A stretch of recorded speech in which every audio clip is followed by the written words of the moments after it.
Olá pessoal, tudo bem? Eu sou Suelen, professora de Nutrição e Dietoterapia. Hoje a gente vai falar ainda sobre os alimentos, o valor nutritivo e a sua assimilação. Aula passada a gente falou sobre o sistema digestório, hoje a gente vai estar falando sobre carboidratos. Então, os carboidratos, como a gente também já disse, fazem parte dos macronutrientes, né? Então, a gente tem vários grupos de macronutrientes, que tem os carboidratos, proteínas e lipídios. Hoje a gente vai estar falando sobre os carboidratos. Nos carboidratos, as suas fontes, ela é ampla, como a gente consegue ver aqui na pirâmide. Então, a gente tem desde os grupos dos cereais, como dos laticínios, como das frutas, dos legumes, das verduras. São alimentos que fornecem para o nosso organismo carboidrato. E aí a gente consegue ver qual que é a função desse carboidrato. E a gente consegue ver que os carboidratos, ele tem uma importância para estar suprindo as nossas necessidades energéticas. Ele é um nutriente que tem essa função energética, de fornecer para o nosso corpo energia. Para quê? Para a gente realizar nossas atividades diárias, tá? De trabalhar, de organizar a nossa casa, de limpar, varrer, executar um exercício físico. Tudo isso através do carboidrato, a nossa primeira fonte de energia. É a primeira fonte que o nosso organismo utiliza no corpo, é o carboidrato vindo principalmente da alimentação, tá? E as células do nosso cérebro, elas utilizam com preferência o carboidrato para a gente conseguir ter todo o nosso desenvolvimento das nossas atividades. Cerca de 20% do carboidrato ele é destinado para o cérebro para fornecer energia para o seu trabalho, tá? Então, a gente tem os carboidratos, cada grama dele fornece para a gente 4 quilocalorias, tá? E a nossa recomendação diária é que 60% de toda a nossa ingestão diária seja proveniente de carboidratos.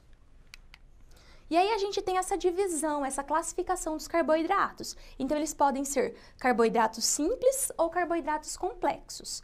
Dentro desse grupo de carboidratos simples, nós temos os monossacarídeos e os disacarídeos, tá? E aí, dentro desse monossacarídeo, tem a glicose, que é conhecida como açúcar no sangue, né? Tem a galactose, tem a frutose, bastante presente nos alimentos, nas frutas. A gente tem os disacarídeos, a maltose, a lactose e a sacarose. E a gente tem os polissacarídeos, como o glicogênio, os amidos e as fibras. Então, assim, esses açúcares, eles têm um potencial de doçura, cada um mais ou menos que o outro, tá? Então, eles não têm uma doçura semelhante. A gente tem uma diferenciação do potencial de doçura, tá? Sendo que a frutose é o carboidrato mais doce que existe. E a gente vai estar encontrando nas frutas. E a sacarose, a gente vai ver mais pra frente, né? Que a sacarose, que é o açúcar de mesa, o açúcar da beterraba, ela é a junção da glicose com a frutose. E aí a gente tem esse carboidrato, é conhecido como sacarose. Aí com a glicose, a gente vai ter a maltose presente na cevada. A glicose com a galactose, a gente vai ter a lactose presente no leite, tá? E já os carboidratos complexos, a gente tem o glicogênio e o amido. O glicogênio é como esse carboidrato, ele é armazenado no nosso organismo. Então, a gente viu que o carboidrato, ele sofre o processo de digestão, né? E ele entra dentro do nosso organismo. Mas onde ele fica armazenado? Ele fica armazenado em forma de glicogênio no nosso fígado e nos músculos, tá? Então, aqui, o agrupamento de várias glicoses formam o glicogênio.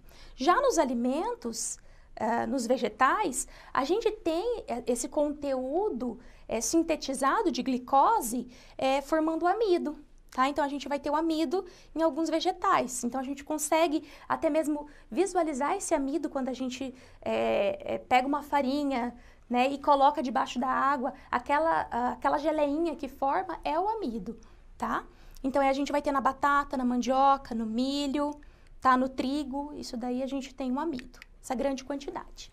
Gente, eu espero que vocês tenham gostado do conteúdo apresentado aqui. Utilizem a apostila de vocês para complementar esse conhecimento e muito obrigada, a gente se vê na próxima aula.